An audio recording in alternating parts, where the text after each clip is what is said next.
All right, today is Wednesday. Hump Day! February 25th. Last time I get to say that, I think I did that on most of the Wednesdays. We are doing a daily upload with some show and tell. And we've got a few more days to show and the same amount to tell. I've got something to show you here. I just noticed his hair is coming out. That's a shame. But look at this doll. You can see his hair. That's what my hair does, but his hair shouldn't do that. It comes. My hair doesn't do that. Thank goodness. You can't just pull. But unfortunately, his hair is coming loose in the back. But look at his little clothes. Look at his little sweater. Now he is a Richard Simmons, a Richard Simmons Nana doll. He's part of Nana's family. And so there's a little passage about him here. And he's really something. Look, he's got his pocket watch. And it's a little tiny pocket watch. And I think it's like such a quality doll. And I found this on Richard Simmons' website many years ago when he was still around. And it was so cheap. I couldn't not get it. I thought the deal was too good. Richard Simmons was a fitness guru.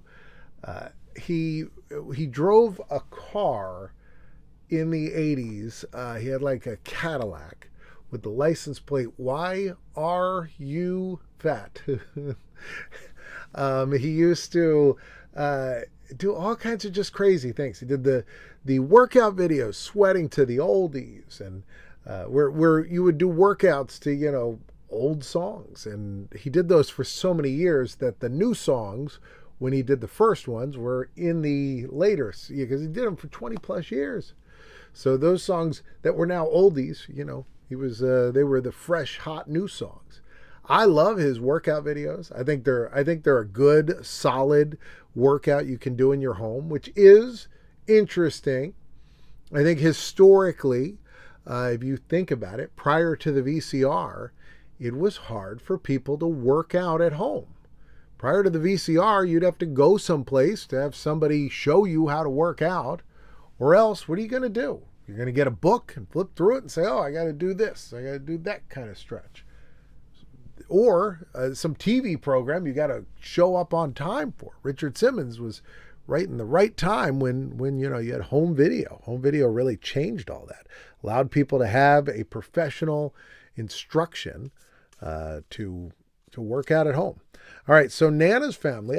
This definitely reminds me of.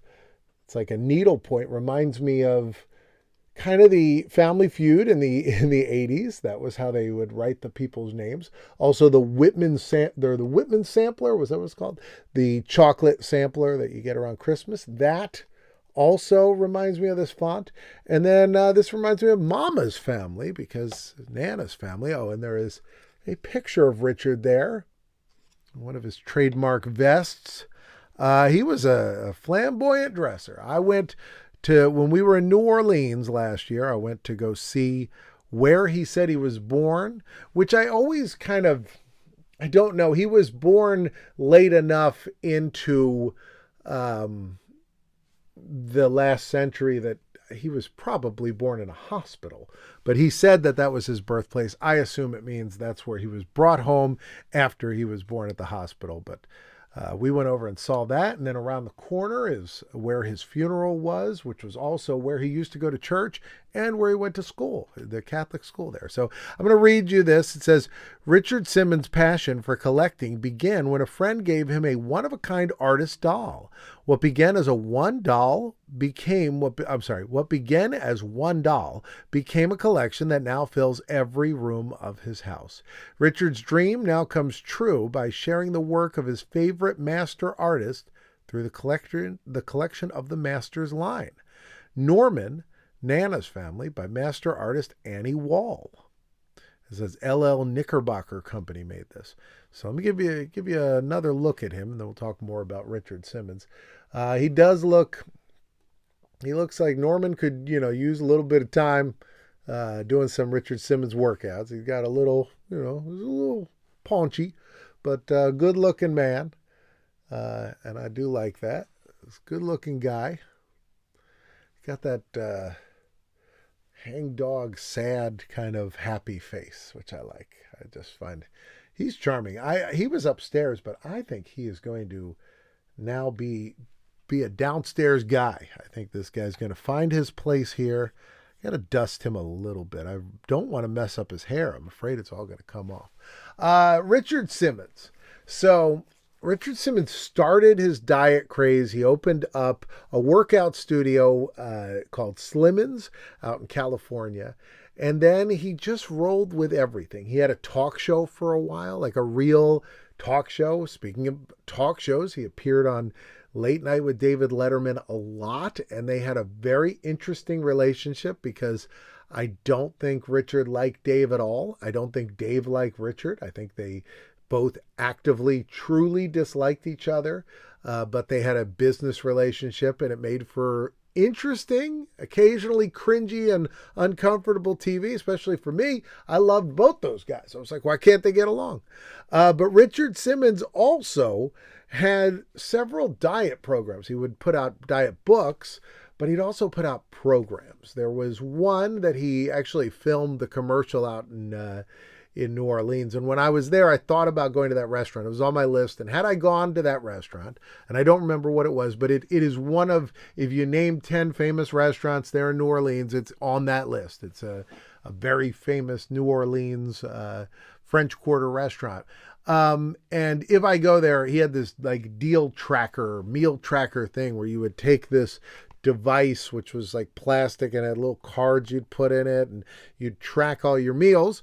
This was not to be confused with his Deal-A-Meal, which I absolutely loved. I never bought one, never owned one, but I loved the infomercial, which I think is still on YouTube. And it's Richard just going, like driving around in a convertible, like a red convertible, driving around, going to people's houses, hey, and then hugging them and then talking to them. And the program, Deal-A-Meal, made sense. I mean, all of these made sense. It's just whether you were going to continue to use them. But it was like a little wallet. So like it's smaller than this, but more really the size of like a regular wallet. But you would kind of open it up, and then you'd have cards on this side, and then on this side, you'd have no cards. And each card was a different type of food or a different number of calories. And so you'd take that card when you'd eat it and you'd move it to the other side. At the end of the day, all your cards should be on that side, and there should be no cards over here. And it was an easy way to keep track of your food. I think that's the key to a good diet, is making it easy for you to remember, because that's where people tend to fail diets for a lot of reasons. But I think it's too much work. I don't know. Can I eat this? Who knows? We're out at dinner. I got to eat it. And if you have something that's very regimented, it's a lot easier, I'm going to take 3 more bites of this. That doesn't count. But if it's, hey, you got to put this number, or you have to move the card. I think that tends to work for a lot of people. So Richard would famously wear some of the most ridiculous outfits. I know rather recently they sold off, his family sold off a ton of his outfits, which were a lot of those tank tops with all the sparkles on them, just bizarre, like Halloween type costumes. He would show up like on Thanksgiving. He'd show up in a turkey costume on Late Night with David Letterman. And he was just so funny. He did other talk shows as well. And just, there was something about his charm, and he was also, which is such a wonderful quality for a comedian, which he was certainly to a degree. But he was not only not afraid to be the butt of the joke, number one, but not afraid to like get hurt for the joke. I mean, I saw multiple videos where, he's going out of his way to do something and, physically will, fall off of something or whatever. And you'll say, oh my goodness, but hey, you gotta make people remember, so they're going to buy your Deal-A-Meal. And sadly, we lost Richard Simmons way too soon, way too young. It was sad, the end of his life. He had, kind of become a hermit, but he was a character, and I miss that Richard Simmons. And I'm going to miss you. I'll see you tomorrow. Take care.